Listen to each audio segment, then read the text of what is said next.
सो hello बच्चों, welcome to ASC means ace study club.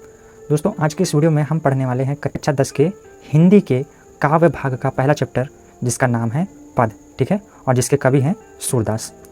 तो आज हम पढ़ने वाले हैं पद के जो कुछ स्पेशल पद्यांश हैं, जो कि हर बार आपके बोर्ड एग्जाम में पूछे जाते हैं, लगातार 8-10 सालों से आते ही आते हैं। ठीक है, मोस्ट इम्पॉर्टेंट पद्यांश आप इसको बोल सकते हैं। ठीक, आज हम इसका अर्थ जानेंगे और काव्य सौंदर्य भी जानेंगे, क्योंकि आप जानते हैं जब पेपर में क्वेश्चन आता है तो आपको अर्थ तो लिखना ही होता है, लेकिन उसके साथ साथ आपको काव्य सौंदर्य भी लिखना होता है। तो मैं आपको इसकी व्याख्या तो बताऊंगा ही, मतलब अर्थ तो बताऊंगा ही, और साथ साथ काव्य सौंदर्य भी अच्छे से बताऊंगा। ठीक है, तो चलिए शुरू करते हैं। देखिए, पहला हमारा क्या दिया है, चरण कमल बंदौ हरि राई। ठीक है, चरण कमल बंदौ हरि राई, मतलब सूरदास, जो आपके कवि हैं सूरदास, वो भगवान श्री कृष्ण की जो है भक्ति करते हुए कहते हैं कि हे प्रभु, हे श्री कृष्ण, चरण कमल बंदौ हरि राई। चरण कमल यानी कि आपके कमल रूपी चरणों को, बंदौ माने वंदना करता हूँ, हरि माने भगवान श्री कृष्ण, राई माने आपके पैर। ठीक है, यानी कि चरण कमल बंदौ हरि राई, भगवान कृष्ण मैं आपके कमल रूपी चरणों की वंदना करता हूँ। ठीक है, फिर क्या है, जाकी कृपा पंगु गिरिलंग है। जाकी माने जिनकी कृपा से, अर्थात भगवान श्री कृष्ण की कृपा से, पंगु माने लंगड़े व्यक्ति। ठीक है, तो जाकी कृपा पंगु गिरिलंग है, मतलब जिनकी कृपा से पंगु माने लंगड़े व्यक्ति भी गिरिलंग है। गिरि माने पर्वत, लंघे माने लांघ जाते हैं या पार कर जाते हैं। ठीक है, तो सूरदास जी कहते हैं मैं ऐसे भगवान श्री कृष्ण के कमल रूपी चरणों की वंदना करता हूँ, मैं ऐसे भगवान कृष्ण के कमल रूपी चरणों की वंदना करता हूँ, जिनकी कृपा से पंगु माने लंगड़े व्यक्ति भी गिरी लंघे मतलब कि पर्वत को लांघ जाते हैं। ठीक है, अंधे को सब कुछ दर्शाई, माने अंधे व्यक्ति को भी सब कुछ दर्शाई माने दिखाई देने लगता है। ठीक है, आगे बढ़ते हैं। बहिरव सुने। ठीक, बहिरव सुने, बहिरव माने जो बहरा व्यक्ति होता है, सुने माने बहरे व्यक्ति को भी सुनाई देने लगता है।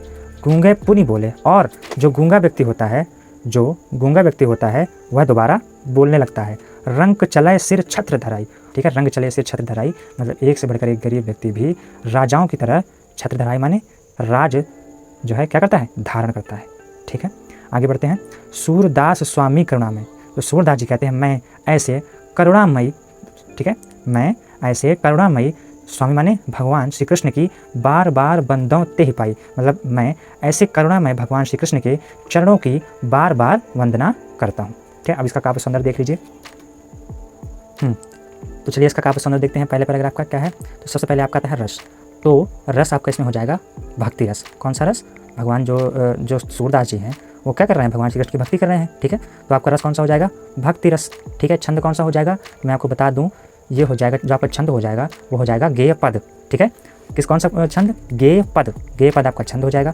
ठीक है, भाषा जो है आपकी कौन सी होगी, तो वो हो जाएगी आपकी साहित्यिक ब्रज भाषा। ठीक है, साहित्यिक ब्रज। बात करें शैली की, तो कौन सी शैली, मुक्तक शैली। ठीक है, गुण की बात करें तो कौन सा गुण होगा, प्रसाद गुण। ठीक है, शब्द शक्ति की बात करें तो लक्षणा।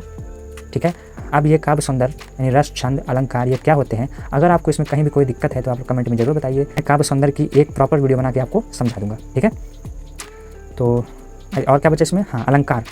इसमें कौन सा अलंकार होगा, अलंकार होगा आपका अनुप्रास। ठीक है, और क्या कह रहा है, जाकी कृपा पंगु गिरिलंग है। बहुत बड़ी बात हो रही है ना भाई, कोई लंगड़ा व्यक्ति जो होता है वो पर्वत को कैसे पार कर लेगा, यानी कुछ ज़्यादा ही बढ़ा चढ़ा के बता रहा है। तो इसमें कौन सा अलंकार, अतिशयोक्ति अलंकार।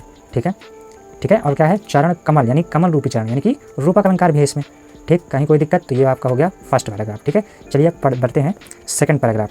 तो क्या कहता है, अभिगत गति कछु कहत न आवे। ठीक है, अब देखिए तो क्या कहता है, अभिगत गति कछु कहत न आवे, मतलब सूरदास जी कहते हैं निर्गुण ब्रह्म के, अभिगत गति माने निर्गुण ब्रह्म की गति के बारे में कछु कहत, मतलब कुछ भी वर्णन करना, ना आवे माने अत्यंत कठिन है। ठीक है, जो आपके निर्गुण ब्रह्म है, ठीक है, उनके बारे में कुछ भी कहना अत्यंत कठिन है। ठीक है, आगे पढ़ते हैं।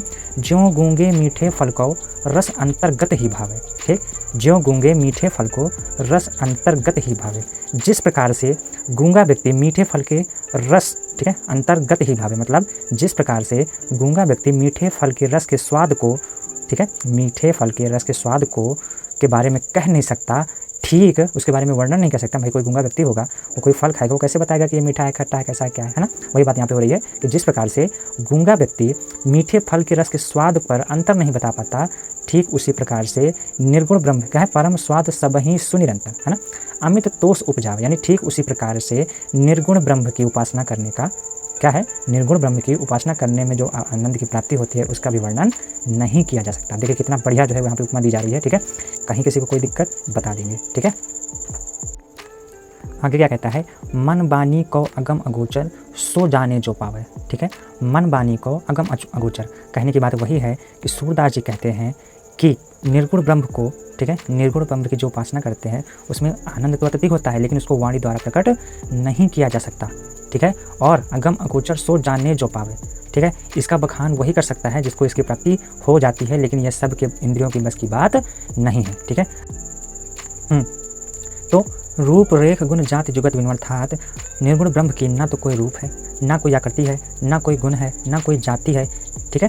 अर्थात इनको जो है प्राप्त करना बिनु निरालंब कित धाव, ठीक है। मतलब इनको जो है प्राप्त करना किसी के बस की बात नहीं है। क्या है, सब विधि अगम विचार ही, मतलब इन्हीं सब बातों की विचारी माने विचार करके ताते सूर सगुन पद गावे, अर्थात सब विधि अगम विचार ही, ठीक है, ताते सूर सगुन पद गावे, यानी इन्हीं सब बातों को विचार करके, इन्हीं सब बातों पर विचार करके सूरदास जी ने श्री कृष्ण के पद को गाना ही संतोषजनक समझा है। इन्हीं सब बातों पर विचार करके सूरदास जी ने श्री कृष्ण के जो है पद को गाना श्रेष्ठ समझा है। कहीं कोई दिक्कत अगर आ रही हो तो कमेंट में जरूर बताएं। चलिए देखते हैं इसका काव्य सौंदर्य क्या होगा। तो देखिए, काव्य सौंदर्य अविगत गति का चुका ना आवे तो रस मैं आपको बता सेम ही होगा, इसमें भी भक्ति की जा रही है, ठीक है। जो है मतलब अगर आप देखें तो निर्गुण ब्रह्म की क्या की जा रही है, भक्ति की जा रही है, तो भक्ति रस, ठीक है। गेय पद छंद, अलंकार हो जाएगा आपका अनुप्रास, ठीक है, अनुप्रास हो जाएगा, यहाँ पे दृष्टांत दिया जाता है, दृष्टांत अलंकार भी हो जाएगा, ठीक। उसके बाद आपका रस हो गया, छंद हो गया, अलंकार हो गया, फिर आता है आपकी भाषा, तो भाषा आपकी साहित्य ब्रज, कोई दिक्कत नहीं। गुण आपका हो गया प्रसाद, ठीक है। शब्द शक्ति हो गई आपकी लक्षणा, ठीक। सो आई होप आपको इन दोनों का तो बहुत अच्छे से समझ में आ गया होगा, ठीक है। और एक चीज़ मैं आपको बताना चाहूँगा कि ये कुछ ऐसे पैसेज हैं, ठीक है, जिनको पेपर में आना ही आना होता है, बोर्ड एग्जाम के लिए ये बहुत ज़्यादा इंपॉर्टेंट है, तो इसको बिल्कुल भी मिस मत कीजिएगा। अगर आपको वीडियो पसंद आई हो तो वीडियो को लाइक करके चैनल को सब्सक्राइब करके बेल आइकन कॉल पर से जरूर से सेट कर देना, क्योंकि आगे आने वाली वीडियो आपके लिए बहुत ज़्यादा ही महत्वपूर्ण होगी, ठीक है। तो चलिए मिलते हैं नेक्स्ट वीडियो में, तब तक के लिए जय हिंद।